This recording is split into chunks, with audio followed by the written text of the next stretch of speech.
तो जम्मू कश्मीर यूटी में एक बार फिर से जॉब पॉलिसियों को लेकर बात की जा रही है। यानी आज तक कोई भी जॉब पॉलिसी जम्मू कश्मीर के युवाओं के लिए नहीं बन पा रही है। और बड़ी इसमें बात यह है कि जिस तरह से अगर इस छोटे से टेन्योर की बात करें पिछले 1-1.5 साल की, तो 2 हमें उपराज्यपाल मिले हैं और उससे पहले गवर्नर सत्यपाल मलिक जी थे। छोटे से टेन्योर में आप कह सकते हैं कि 3 गवर्नर यहां पर आ चुके हैं, लेकिन अभी तक युवाओं के लिए कोई जॉब पॉलिसी नहीं है। और आज जो हालात जम्मू कश्मीर यूटी में बने हुए हैं, हर जगह पर प्रदर्शनों का दौर जारी है। यानी नौकरियां तो नहीं दी जा रही, लेकिन जिनको नौकरियां दी गई हैं उनसे नौकरियां जरूर छीनी जा रही हैं। और अब जो स्टेटमेंट हाल ही में एलजी मनोज सिन्हा साहब ने दिया है कि जो मुख्य धारा में आना चाहते हैं सरेंडर्ड मिलिटेंट्स, उनको नौकरियां दी जाएंगी, यानी उनको नौकरियों की पेशकश की गई है।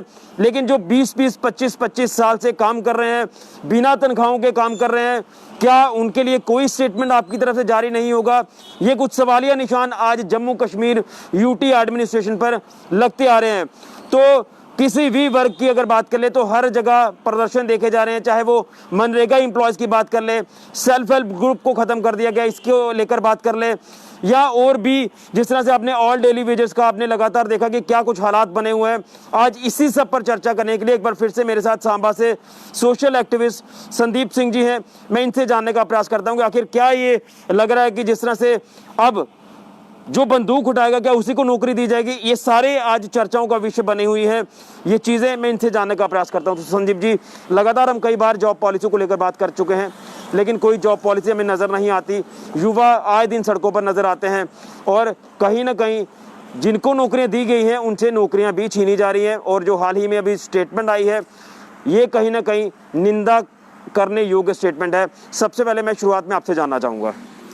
बिल्कुल ऋषि जी, ये मुद्दा जो है बहुत ही गंभीर है और ये देश के मतलब अंगेस्ट जाने वाली बात होगी कि जो व्यक्ति बंदूक उठाता है, भारत के संविधान को मानने को राजी नहीं है और भारतीयता को एक्सेप्ट करके राजी नहीं है, तो उस व्यक्ति को आप ऑफर दे रहे हैं कि आइए भाई बंदूक छोड़िए, हम आपके रोजगार का, हम आपके रीसेटलमेंट का पूरा इंतज़ाम करेंगे।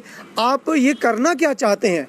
और दूसरी तरफ आए दिन हम देखते हैं यहाँ कोविड के दौरान ही काफ़ी सारे बच्चों को जो मेडिकल डिपार्टमेंट में उस पर काम कर रहे थे एक कंसोलिडेटेड वे से, उनको निकाल दिया जाता है।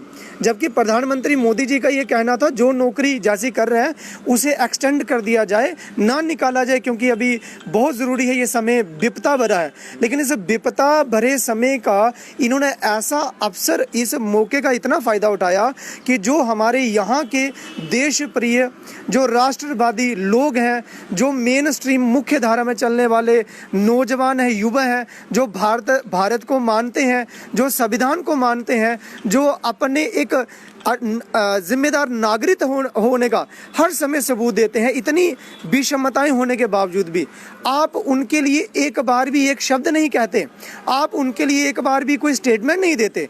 आज तक युवाओं के लिए एलजी मनोज सिन्हा साहब जी जो अभी आए हैं, इन्होंने एक स्टेटमेंट, एक कोई नया हम कहीं पॉलिसी वगैरह क्रिएट करके नहीं दी। बस एक ऐसा, मैं तो सीधे सीधे कहूँगा, आतंकवादियों को बढ़ावा देने के लिए इतनी बड़ी बात ये कह दी जो कहते भी मानी नहीं जा सकती। और मैं इसके लिए एलजी सिन्हा साहब के साथ साथ एक और मुख्य व्यक्ति जिनके लिए मैं कहूँगा कि वो जिम्मेदार है पूरी तरह से।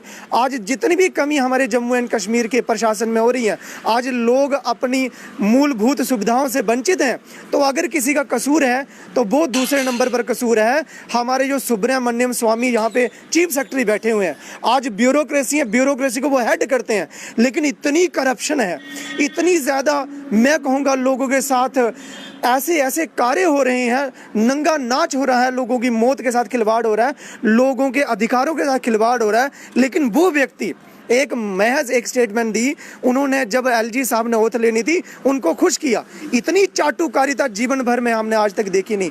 और इस प्रकार के ब्यूरोक्रेट अगर हमेशा बने रहेंगे तो मेरे ख्याल में ये जम्मू एंड कश्मीर तो छोड़ो, पूरा भारत ही हमारा जो है वो अच्छे ढंग से नहीं चल पाएगा। राम राज्य कैसे आएगा जहाँ पर प्रजा ही खुश नहीं हो, प्रजा को उसका जो अधिकार है, उचित अधिकार, वो ना मिलता हो। और ऐसे व्यक्ति के लिए, ऐसे लोगों के लिए आप नए नए आयाम लाना चाहते, जो बंदूक उठाते हैं, जो भारत के खिलाफ, भारत देश की आर्मी के खिलाफ लड़ते हैं, आप उनको एक नौकरी का ऑफर देना चाहते हैं। ये कैसी एलिजिबिलिटी क्राइटेरिया आपने ऐड कर दिया है? इसकी जितनी निंदा की जाए हद से ज़्यादा है। और एलजी साहब को तो मॉरली तौर पर या तो स्वयं स्पष्टीकरण देना चाहिए या फिर उनका बनता है कि वो उन्हें वापस चले जाना चाहिए, केंद्र सरकार को उनको वापस बुला लेना चाहिए। इसका इंटरनेशनली तौर पर भी बहुत बड़ा असर पड़ता है। और हमने देखा आपके वीडियो के माध्यम के जरिए, जेके मीडिया ने बताया, एक हमारे जम्मू कश्मीर के बड़े जाने माने लीडर हैं, कहते हैं इंटरनेशनल नेशनल मुद्दों पर बात करो। आज उनका क्या बयान है इस बात को लेकर के? हमने देखा कि आतंकवादियों ने कैसे बीडीसी के चेयरमैन सरदार भूपिंदर सिंह जी को शहीद कर दिया था, कितनी निर्मम हत्या करते जा रहे हैं वो। आप उनको नौकरियां देना चाहते हैं? बीडीसी चेयरमैन भारत की संविधान की शपथ खाते हैं और आप नौकरी उसको देना चाहते हैं? उनके परिवार की नौकरी का आपने कोई प्रावधान निकाला? इससे पहले जो हमारे पंच सरपंच में गोलियां चली, शहीद हो गए, आपने उनके लिए कोई प्रोविज़न बनाया? और आप उनके लिए प्रोविज़न बना रहे हैं जो गोलियां बरसाते हैं बच्चों पर, बुजुर्गों पर, और भारत के किसी भी चीज़ को वहाँ पे पूरी तरह से अपना अमली जामा पहनने से रोकते हैं। इस प्रकार के लोगों के लिए आप ऐसा सोच रहे हैं। मैं तो कहता हूँ ऐसा ही प्रतीत होता कि आप पाकिस्तान की बात करते हो, आप ऐसे प्रतीत होता है पाकिस्तान स्पॉन्सर्ड है। इसमें कोई शक नहीं, कोई दो राय नहीं। सीधे बात करते हैं और साफ साफ बात कर रहे हैं। जो लोग महसूस करते हैं वैसा ही हम बोल रहे हैं, क्योंकि आपको आए हुए कितना समय हो गया मुझे बताइए। डेली वेजर ने अपने आप को अर्धनग्न होकर के आए दिन प्रदर्शन किए जा रहे हैं। वो बेचारे बिना वेतन के, कम वेतन के, बिना किसी सोशल सिक्योरिटी के, बिना किसी मेडिकल असिस्टेंस के, वो बिना किसी सिक्योरिटी के अपनी जान गंवा रहे हैं। हमने जेके मीडिया पर एक वीडियो देखा था, एक व्यक्ति था बेचारे उधमपुर, ऐसे ऊंचे वहाँ पहाड़ी इलाकों के थे, उनकी जो है बाजू भी कट गई थी दोनों, और बेचारे अपंग हो गए थे। और वो लाइनमैन का काम करते थे, उनको एक इलेक्ट्रिक शॉक लग गया था। उनके लिए एलजी साहब ने कुछ नहीं किया, उनके लिए इस मशीनरी ने कोई इनपुट नहीं दी। ये किस प्रकार की आपने धृतराष्ट्र यहाँ पर बिठा रखे हैं? नहीं सहन करेंगे हम, चाहे वो किसी पार्टी का हो, जैसे मर्जी हो। हमें ये प्रतीत हुआ था कि ये बहुत अच्छा प्रोफाइल है इनका, बहुत ईमानदार है। ये कैसी ईमानदारी है साहब? अगर आपके बयानों में ईमानदारी नहीं है तो आपके कारनामों में ईमानदारी कहाँ से आएगी? तो लिहाजा इनसे यूथ इतना खफा है कि एक बार भी कहीं पर भी ये अपना मुंह दिखाने लायक नहीं बचे हैं। ये बहुत गलत कर रहे हैं, ये भारतीयता को तोड़ रहे हैं। लेकिन संदीप जी, मैं आगे और भी कई सारी बातें करने वाले, लेकिन मैं आज ये भी जानना चाहूँगा, जिस तरह से हाल ही में JNK fire and emergency services का जो एग्ज़ाम होता है उसमें भी युवाओं द्वारा ये एलिगेशंस लगाए जा रहे हैं कि 700 पोस्ट थी और 700 में से 630 तो कश्मीर की ही थी और मात्र 70 पोस्ट जो थी वो थी जम्मू डिवीज़न की। और कहीं ना कहीं जो हमें सूत्रों के हवाले से जानकारी मिल पाई है कि जो एग्ज़ाम पेपर था वो भी लीक हुआ था। तो क्या कहना चाहते हैं? कहीं ना कहीं आज भी बैकडोर का जो सिस्टम है वो इस जम्मू कश्मीर LG प्रशासन में भी लगातार जारी है, ये देखने को मिल रही है चीज़ें। क्या आखिर कब तक युवा इन चीज़ों को बर्दाश्त करता रहेगा, खास तौर पर जम्मू का युवा? एक तो मैं ये कहना चाहता हूँ कि डिवाइडेड सा है, क्योंकि जैसे मैं बोल रहा हूँ, मेरे भी कोई प्रोफाइल चेक करेगा, ये कहेगा ये बीजेपी का है, ये कहेगा कोई कांग्रेस का है, ये कहेगा PDP का। हमने ऐसे एफिलिएशन ढूंढना शुरू कर देते हैं। बात जितनी मर्जी पते की बोल दीजिए आप, लेकिन जम्मू के युवा का दिमाग न जाने कैसा हो चुका है। पहले वो देखेगा ये किस प्लेटफॉर्म से और किससे एफिलिएट होकर बात कर रहे हैं, उस हिसाब से इंसान की बातों को आंका जाता है, जो गलत है। अगर जम्मू का युवा अपने लेवल पर, अपनी मानसिकता से अगर वो अपने डिसीजन लेना शुरू कर गया तो ज़रूरत नहीं पड़ेगी हमें इन्हें ऐरे गहरे लीडरों की, जो अपने आप को लीडर कहते हैं, लेकिन लीडर तो मैं कहता हूँ एक पैसे के नहीं है। ना इन्हें ज्ञान है, ना इन्हें कोई प्रशासनिक कोई अनुभव है, ना ही इन्हें कोई पब्लिक डीलिंग आती है, और ये वही बोलते हैं जो इनको पीछे से स्क्रिप्ट मिलती है, और ये वही आगे करते हैं जो इनको कहने के लिए। जैसे हमने देखा MP जुगल किशोर जी मात्र एक दिन के लिए ऐसे एक पिकनिक मनाने गए थे GMC मेडिकल कॉलेज जम्मू में। इस प्रकार के लोग जब हमारे लीडर हैं तो फिर हम कैसे कह सकते हैं कि जम्मू के युवाओं के साथ इंसाफ होगा? जम्मू के नेताओं को तो चलो पूछा है, वो आए ऐसे फॉर्मेलिटी करके चले गए, उनको क्या, उनको सब कुछ मिल रहा है। मैं ये कहना चाहता हूं जम्मू का युवा जो है बहुत ज्यादा निराश है, गुस्से में है, और उसके गुस्से का असर आपको आने वाले दिनों में ये नजर आएगा। ये आपने जैसे कहा फायर एंड इमरजेंसी सर्विसेज का, ये एलिगेशन नहीं, ये स्कैम है। साफ तौर पर दिख रहा है 700 पोस्ट में से आप सिर्फ 60 से 70 देते हैं जम्मू डिवीज़न को, और बाकी आप जितनी भी बची हैं 630 के करीब वो सारी आप देते हैं कश्मीर डिवीज़न में, और वहाँ पे भी 2 डिस्ट्रिक्ट को। ये क्या दर्शाता है? ये आप अंधे को भी सुनाओगे वो भी समझ जाएगा। और ये हुआ क्या? हुआ यही कि अगेन मैं कहूँगा चीफ सेक्रेटरी सुब्रमण्यम साहब, उनके आंखों के सामने, उनकी नाक के नीचे यही फाइलें जो है वो चल रही हैं, और उन्हीं के नाक के नीचे एक और फाइल भी थी, वो थी जेके बैंक रिक्रूटमेंट की, और उसे बिना किसी रीज़न के और बिना किसी पारदर्शिता के खारिज कर दिया गया, स्क्रैप कर दिया उस रिजल्ट को। मज़ा तब था जब युवा सड़कों पे निकले थे और उनकी डिमांड थी कि हमें बताया जाए। हमने भी कहा था कि आप स्पष्टीकरण दो, कारण क्या है, आप इसके ऊपर हाई लेवल की इंक्वायरी बिठाई इन्होंने कोई इंक्वायरी। जैसे इन्होंने उसे अंडर कारपेट कर लिया, ढक दिया, और उस एक गलती की वजह से आज एक और नई गलती उन्होंने कर दी। इसमें हमें कोई सबूत देने की जरूरत है ही नहीं, अपने आप वो लिस्ट बोलती है एक सबूत कि 700 में से सिर्फ 60 बच्चे जम्मू कश्मीर के काबिल हैं, बाकी सारे बच्चे जो हैं वो कुलगाम और पुलवामा और गांदरबल डिस्ट्रिक्ट के हैं। कितना बड़ा मजाक, कितना बड़ा सवालिया निशान, कितना बड़ा मैं कहूँगा अगेन धृतराष्ट्र वाला कार्य किया जा रहा है यहाँ पर। न जाने किस प्रकार के और षड्यंत्र रचे जाएंगे, और वो भी उनके सामने जो अपने आप को कहते हैं हम तो गुड गवर्नेंस देते हैं, हम तो ईमानदारी देते हैं, हम पर कोई एलिगेशन लेके बताइए। अरे भाई साहब, अरे मेरे माननीय सम्माननीय लोगों, जब मुखिया जो होता है उसके नीचे जितने भी बाकी वाले होते हैं उनसे कोई गलती होती है तो मुखिया का बनता है जिम्मेदारी लेना कि भाई मॉरली मैं इस कृत्य के लिए जिम्मेदार हूँ। लेकिन आप न जाने क्या खेले जा रहे हैं। यहाँ तो मुझे लगता है सत्ता पहली बार हाथ में आई है, या इस प्रकार का आपने वो लोग इकट्ठे करके रखे हैं, और आपने इकट्ठे तो करके एडवाइसर क्या लगा रखे हैं, आपने एक्स ब्यूरोक्रेट लगा रखे हैं जिन्होंने अपनी उम्र में न जाने किस प्रकार से कैसी फाइलों को दबाया और कैसी फाइलों को निकाला होगा, आप उनकी सुनकर चल रहे हैं। तो ये ऐसा अंधा कानून जहाँ पे चल रहा है। मैं जानने का ये प्रयास कर रहा हूँ कि आखिर कब नौकरियां मिलेंगी। जो अनाउंसमेंट बड़ी बड़ी की जाती है कि युवाओं को 50,000 नौकरियां मिलेंगी, इतनी नौकरियां मिलेंगी, वो नौकरियां दिखती नहीं है। लेकिन अगर दिखती हैं तो ये शेयर मिलता है जम्मू डिवीजन को, जो साफ तौर पर दिखा इस J&K fire and emergency exam के दौरान। ये फिर से LG मनोज सिन्हा साहब का पूरा कसूर है, और दूसरा कसूर चीफ सेक्रेटरी साहब का। जम्मू में जिस प्रकार से ये हमले कर रहे हैं, नौकरियां भी छीन ली हमारे अधिकार भी छीन लिए, हमें लाइन में खड़ा कर दिया डोमिसाइल बनाने के लिए। हम स्टेट सब्जेक्ट हैं, हमारे पूर्वज यहाँ के थे, हमारा इतिहास है, डोगरा है, हम प्राउड डोगरा हैं। हमारे दादा परदादा महाराजा हरि सिंह की सेना, गुलाब सिंह की सेना, गिलगित तक हमने फतेह किया हुआ है हमारे पूर्वजों ने, और हमें कहते हैं आप उसमें लाइन में लग जाओ, आप बताइए अपना सबूत यहाँ के रहने वाले। इस प्रकार की नीतियाँ लेके आप आ रहे हैं, ये मैं कहता हूँ कतई जम्मू का युवा बर्दाश्त नहीं करेगा। और ये सरासर ब्लाइंड फोल्डेड इनके एक्ट हैं जो इनको आने वाले दिनों में देखने को मिलेंगे। स्कैम पे स्कैम किए जा रहे हैं और भरोसा किए जा रहे हैं अपने उन भ्रष्टाचारी दुराचारी ऑफिसरों का। बैक टू विलेज आप 3 देखिए, 1 में कुछ नहीं किया, 2 में कुछ नहीं किया, तीसरा फिर से चला दिया, यानी जन्मदिन मनाने के लिए जो इनके ऑफिसर्स हैं। चलिए ये तो बातें हो ही जा रही है, लेकिन मैं इसके साथ साथ अब ये कहूँगा, जिस तरह से जॉब पॉलिसी हमें नहीं नजर आ रही, लेकिन जिनको नौकरी दी है उनका भी रोजगार छीना जा रहा है, उनके परिवार को मुसीबत में डाला जा रहा है। और ये कई सारे एपिसोड्स आपने देखे, जिस तरह से ऑल डेली वेजेस को लेकर बात कर ली जाए। आज डेली वेजेस ये कहने के लिए मजबूर हैं कि अगर LG साहब उन सरेंडर मिलिटेंट्स को नौकरी दे सकते हैं तो फिर हमें भी बंदूक पकड़नी होगी, और वो बंदूक छीनने के लिए भी तैयार है। ये स्टेटमेंट डेली वेजेस ने बिल्कुल सही कहा कि अगर LG साहब उनको नियमित नहीं करते हैं तो ठीक है भाई, वो तो कह रहे हैं अभी डेली वेजेस। मुझे लगता है आज उन्हें बंदूक लेकर के ही प्रदर्शन करना चाहिए था, क्योंकि शायद फिर उनकी नज़रों में आ जाते LG साहब के, क्योंकि LG साहब तो उनको ही चाहते हैं जो बंदूक लेके वो आगे चलता है। मुझे लगता है मुझे भी बंदूक उठा लेनी चाहिए। एक बार मैं आपको याद दिलाना चाहता हूँ, हमारे स्वर्गवास कर चुके हैं एडवोकेट भूपिंदर सिंह सलाथिया जी, उन्होंने एक बयान दे दिया था कि आप जम्मू को इस प्रकार से परेशान करेंगे।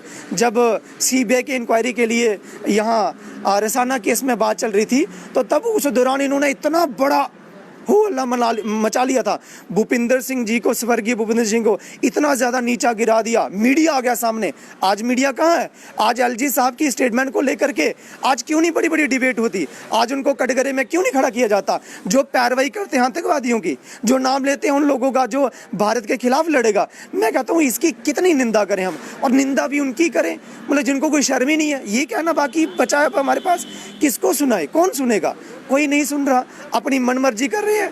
और तो छोड़ो, जम्मू के युवाओं ने अभी देखा, जम्मू के लोगों ने अभी देखा, जितने भी न्यू मेडिकल कॉलेजेस बने हैं उसमें जितने भी पैरा मेडिकल स्टाफ लगाया था या कंसोलिडेटेड पर लगाया था, उन सबको निकाल दिया। लेकिन श्रीनगर में एलजी साहब एक स्पेशल विजिट करते हैं, वहाँ पे मोर देन 100 नर्सिस को अपॉइंट करने का आर्डर निकाल देते हैं, वहाँ पे लगा देते हैं। वहाँ पे इंसान रहते हैं, यहाँ पे तो रहते नहीं है। और डेली वेजर तो लिस्ट है जो नौकरियों से लगातार निकाले जा रहे हैं। बिल्कुल, यहाँ जम्मू के युवाओं को निकाला जा रहा है, उन्हें मैं कहता हूँ दबला और कुचला जा रहा है, और उनको और आगे बढ़ाया जा रहा है। क्यों? क्योंकि वो भारत संविधान को नहीं मानते हैं।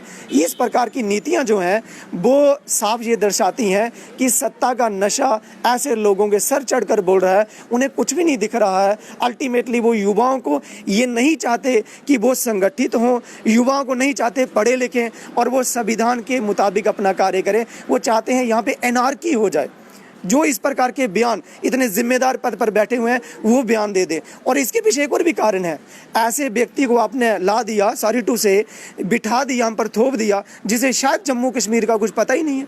क्या जम्मू कश्मीर का ऐसा कोई बिलोंगिंग पर्सन था ही नहीं? आईएएस नहीं था, कोई पॉलिटिशियन नहीं था, कोई ऐसे और कोई व्यक्ति अच्छा प्रोफाइल वाला था ही नहीं कि जो एलजी की पोस्ट पर बैठ सके, जम्मू कश्मीर का कोई बिलोंग करता हो। तो पता नहीं कैसी पॉलिटिक्स है, क्या सोचते हैं आप? यानी आप अच्छा हमें प्रशासन नहीं देना चाहते हैं, आप हमें रियलाइज़ करवाना चाहते हो कि जम्मू वालों, आप बस, आपकी ना पहले कोई बुनियाद थी, ना वैल्यू थी, ना आज है, ना आने वाले दिनों में होगी। तो इसका आपको पता है, जब डोगरा जो है, डोगरों का इतिहास है, मियाँ डिडो भी हुए थे। जब जब किसी ने हमारे एंगेस्ट किया है, तब तब हमने भी उसका जवाब दिया है और देंगे आने वाले वक्त में। अभी तो कोरोना थोड़ा अभी अपने आखिरी चरण में है, आने दीजिए समय, हम इनको जवाब देंगे और जम्मू का युवा ऐसी बातें बर्दाश्त नहीं करेगा। संदीप जी, लग रहा है कि प्रशासन इस तरह का कोई संज्ञान लेगा? जो युवा आज भी वेट कर रहे हैं कि उन्हें नौकरियां दी जाएगी, क्या उनके लिए अच्छे दिन आएंगे? और उनके लिए भी अच्छे दिन आएंगे जो आज लगातार सड़कों पर प्रदर्शन करने के लिए मजबूर है? अपना परिवार किस तरह से वो चलाएंगे? मुझे तो लगता है कि उनके अच्छे दिन कभी नहीं आने वाले हैं। अगर आने वाले होते तो एलजी साहब ने अब से पहले कई बार स्टेटमेंट ये दे देनी होनी थी कि भाई जितना भी डेली वेजर्स का मसला है उसके लिए हमने 520 बनाया था, उसी हिसाब से हम लगाएंगे और इम्प्लीमेंट फलानी डेट से होगी। इसका मतलब इनकी नीयत जो है वो बिल्कुल ही भ्रष्ट हो चुकी है। ये अपने यहाँ के नौजवानों को, युवाओं को जो लेजिटिमेट राइट है वो देकर राजी नहीं है। यानी ये असंवैधानिक कार्य जो करेगा उसे आगे बढ़ाएंगे। और अभी आने वाले एग्जाम है जेके एसएसबी के, हम कैसे मान लें? मैं तो कहता हूँ, मैं अपील करता हूँ सभी युवाओं को, जितने पढ़े लिखे युवा हैं, जेके एसएसबी का एग्जाम होने जा रहा है, बाईकाट करो, मत दो। सोशल मीडिया के थ्रू आप अपील करो। क्या भरोसा है कैसी लिस्ट निकलेगी? इन पर एक रत्ती भर का भरोसा नहीं किया जा सकता। जब तक इस प्रकार की फायर एंड इमरजेंसी की लिस्ट को खारिज करके हमें एक्सप्लेनेशन नहीं दी जाती, कारण क्या था क्या नहीं था, तब तक हम अगले एग्जाम में नहीं बैठेंगे। इस प्रकार की आप अंधेर नगरी बनाना चाहते हैं तो ये असहनीय है। लेकिन कहीं ना कहीं मैं आखिर में ये पूछूंगा कि 370 हटाने के बाद शायद एक उम्मीद की किरण जागी थी, लेकिन वो उम्मीद की किरण भी अब धाराशायी होती हुई नजर आ रही है। बिल्कुल ऋषि जी, 370 तोड़ी गई थी और हमें बताया गया था, लॉलीपॉप दिया गया था, अच्छे दिन आएंगे, अच्छे दिन आएंगे, ट्रांसपेरेंसी होगी, गुड गवर्नेंस होगी, अकाउंटेबिलिटी होगी। यहाँ पर जितने भी मैंने शब्द बोले, एक भी आपको ग्राउंड रियलिटी में देखने को नहीं मिलता। और न जानने सुनने वाले भी ऐसे लोग बैठे हुए हैं। और देखिए, जब इनको कोई अपना मसला हल करना होता है तब सब कुछ हो जाता है। मैं एक जिक्र करना चाहूँगा अपने इसमें ही, हमारे यहाँ एक डिस्ट्रिक्ट है, कठुआ डिस्ट्रिक्ट, उसमें एक पंचायत है, उसमें ज़्यादा नहीं कोई, मुझे लगता है 40 करोड़ से ज़्यादा एक साल के अंदर काम हुए हैं, प्रोजेक्ट लगे हैं। आखिर एक पंचायत में ऐसा क्या दिख रहा है आपको? और बाकी पंचायतें आप देखिए वो बाईकाट कर रही हैं। ये इस प्रकार की, अगर आप ऊपर बैठे हुए हैं और ऐसी आप नेपोटिज्म को बढ़ावा दे रहे हैं कि एक ही जगह पर आपको विकास नज़र आ रहा है, एक ही जगह पर आपको प्रोजेक्ट लगाने हैं 6-6 करोड़ के, और बाकी जगहों पर आपको कुछ नहीं देना है, तो ये मैं कहता हूँ कि हम बड़े अभागे हैं डोगराज। जो यहाँ का ग्राउंड लीडर होता है, जो यहाँ की जानकारी रखता है, जो यहाँ के मसलों को निपटाना जानता है, जिसे पूरे समाज की नॉलेज होती है, उसे पीछे करके और न जाने किसी एक व्यक्ति की जय कहने वाले को आगे पहुंचा दिया जाता है, जिसके कारण हमें ऐसा फेस करना पड़ता है। युवाओं को अपील है कि जेके एसएसबी का एग्जाम देने से पहले 100 बार सोचें। अपील करें प्रशासन से कि ये सब कुछ जो स्कैम अभी सामने आया है फायर एंड इमरजेंसी का, कैसे आया, जेके बैंक का जो रिजल्ट स्क्रैप किया था उसके रीज़न क्या थे, कौन जिम्मेदार था, ट्रांसपेरेंसी लाइए, फिर हम एग्जाम में बैठेंगे। अदरवाइज आप पर कोई भरोसा नहीं, हम 1 साल और बर्दाश्त कर लेंगे, लेकिन हम आपके प्रशासन से नहीं चाहते ये सब। लेकिन आखिर में मैं छोटी सी बात जानूंगा, जिस तरह से अब युवाओं की हम बात कर रहे हैं, युवा आज पूरी तरह से नाराज है एलजी साहब के स्टेटमेंट को लेकर, तो क्या अपील आप एलजी साहब से करना चाहते हैं? मैं एलजी साहब से हाथ जोड़कर यही अपील करना चाहता हूं कि एलजी साहब, आपसे उम्मीद है, आपकी प्रोफाइल कहती है आप ईमानदार हैं, विकास पुरुष, बिल्कुल आप विकास पुरुष हैं और बड़े स्टेटमैन के नाम से आप जाने जाते हैं, लेकिन ये जो आपने स्टेटमेंट दी है ये स्टेटमैनशिप वाली नहीं है। तो हमारी दरख्वास्त है कि कृपया, एक तो पहले से यहाँ के युवा बहुत ज़्यादा सताए हुए हैं, विशेष करके जम्मू के युवा जो हैं, आप आगे से इस प्रकार के मतलब मैं कहूँगा देश विरोधी स्टेटमेंटें दिए जा रहे हैं और युवा विरोधी आप कार्य अपने नाक के नीचे होने दे रहे हैं। आपका ये दायित्व बनता है कि आप जल्द से जल्द इसका संज्ञान लें और एक स्टेटमेंट जारी करें और फायर एंड इमरजेंसी जैसे स्कैम को तुरंत एक पेन की स्ट्राइक से आप रोक दें उसको। चलिए, तभी जा करके हमारे जम्मू कश्मीर में लोगों को लगेगा 370 टूटने का कोई फ़ायदा हुआ, अदरवाइज तो ये कहने की बातें हैं और ख्वाब दिखाने की बातें हैं। चलिए, बहुत शुक्रिया। तो ये थे हमारे साथ संदीप सिंह, जो कि सोशल एक्टिविस्ट हैं, और हम लगातार आज यही चर्चा कर रहे थे, जिस तरह से ये जो स्टेटमेंट एलजी साहब द्वारा दी गई थी कि जो सरेंडर्ड मिलिटेंट्स हैं, जो मुख्य धारा में आना चाहते हैं, उनको नौकरियों की पेशकश की गई है, और इसी स्टेटमेंट के बाद जो युवाओं में गुस्सा देखा जा रहा है, और ख़ासतौर पर जो आज प्रदर्शन कर रहे हैं, खासतौर पर डेली वेजेस की बात कर लें, मनरेगा एम्प्लॉयज़ की बात कर लें, सेल्फ हेल्प ग्रुप इंजीनियर्स की बात कर लें, ये सारे इस स्टेटमेंट से काफ़ी ज़्यादा खफा हैं और कहना है कि अगर बंदूक उठाने से ही नौकरियां मिलेंगी तो ये लोग भी बंदूक उठाने के लिए तैयार हो जाएंगे और बंदूकें ये छीनेंगे, क्योंकि अगर ऐसा ही है तो फिर ऐसे ही किया जाएगा। लेकिन कहीं ना कहीं अच्छे दिन आज भी जम्मू कश्मीर के युवाओं को जो वो दिखाई नहीं दे रहे। आज भी लगातार जो आश्वासनों पे आश्वासन है वो दिए जा रहे हैं और आज युवा लगातार एक संघर्ष कर रहा है। ये संघर्ष कहीं ना कहीं विफल होता हुआ नजर आ रहा है। वजह है जम्मू कश्मीर प्रशासन का ये जो रवैया है युवाओं के प्रति, और कहीं ना कहीं जो एलिगेशंस लगाए जा रहे हैं, जो एग्जाम अभी JNK fire and emergency services का हुआ है उसको लेकर भी ये एलिगेशंस हैं कि 630 पोस्टें जो कश्मीर को दी गई और मात्र 70 पोस्ट जम्मू डिवीजन को दी गई। तो यहाँ से आज भी कहीं ना कहीं डिस्क्रिमिनेशन जम्मू के युवाओं को फेस करना पड़ रहा है। लेकिन शायद अभी अच्छे दिन जो है वो जल्दी नहीं आएंगे जम्मू कश्मीर के युवाओं के लिए। इसलिए अपील एलजी साहब से है कि इन सारी चीज़ों के ऊपर जल्द से जल्द संज्ञान ले और जल्द ये कोई जॉब पॉलिसी बनाई जाए। जिस तरह से आपके लिए कहा जाता है कि विकास पुरुष हैं, बड़े विकास की एक रफ्तार को तेज़ करेंगे और युवाओं के बारे में सोचेंगे। तो इसलिए हम भी अपील करना चाहते हैं जेके मीडिया के माध्यम से कि इसको लेकर संज्ञान लेना होगा जम्मू कश्मीर के एलजी साहब को, ताकि युवाओं को आने वाले दिनों में अच्छे दिन नसीब हो पाएँ। फिलहाल के लिए ऋषि खजूरिया, जेके मीडिया के लिए।